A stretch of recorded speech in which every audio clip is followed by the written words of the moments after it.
everyone! Welcome to PrepKids!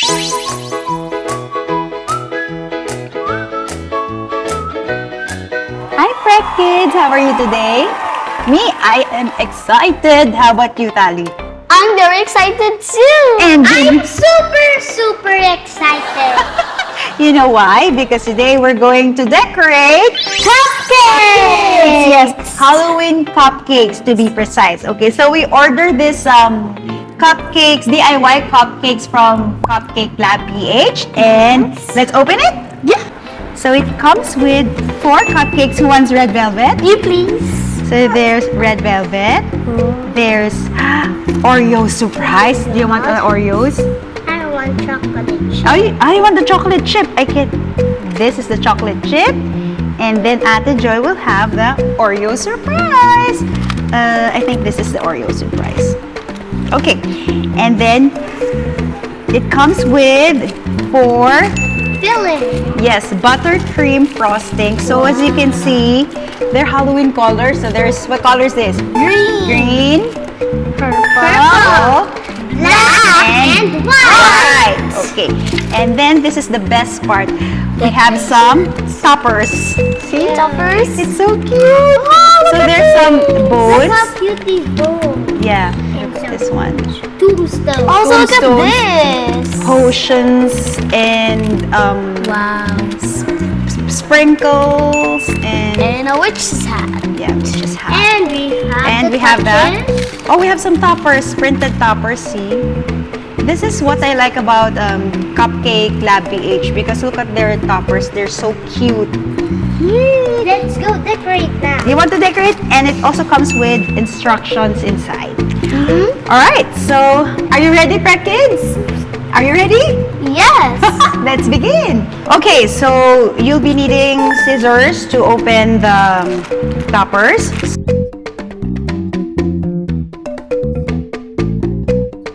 So kids, if you can use the scissors, you can ask your parents or your guardians' help to use the scissors.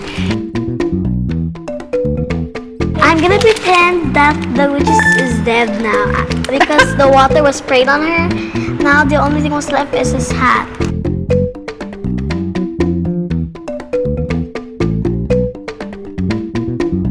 You have to hold it from the top, so it will just flow freely.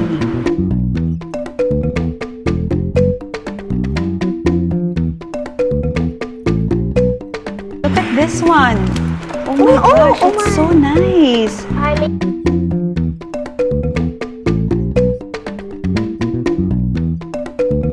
Since there's a cat on my face right now, I have a cat here. Okay, and then all of us are going to decorate the last cupcake. So PrepKids, as you can see, it's a little bit messy.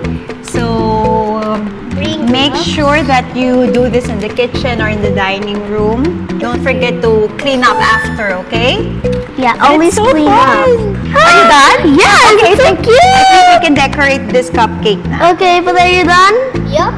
Okay, let's decorate all together. I think.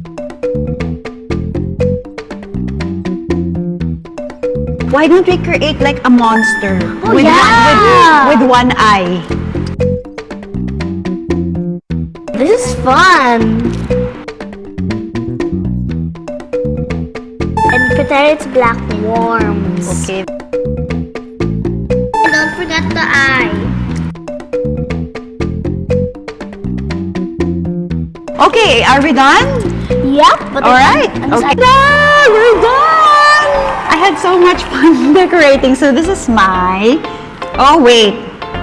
There you go. Yes. So this is my cupcake. It's called the Love Potion cupcake. So these are witch's potion, and there's the witch's pet bat and their friendly ghost helper. How about you, Tali? Can you show it to them? Can you share? Well, this is the witch funeral when the water hit the witch. So the left thing is body and the cap of the witch, and we have here a cap which matches my face right now, and a sign that says boo. And okay, your turn, Junior. So this is a zombie that melted because it's too hot outside because the big sun. There's its bones. It have 2 eyes and it's been covered with dirt, so it don't see its reflex. Oh, it's a zombie cupcake, and this is our creation. This is the one-eyed monster called Eye zombie. iZombie. Ambi for short. Okay. No, Wow, I had so much fun. Did you have fun?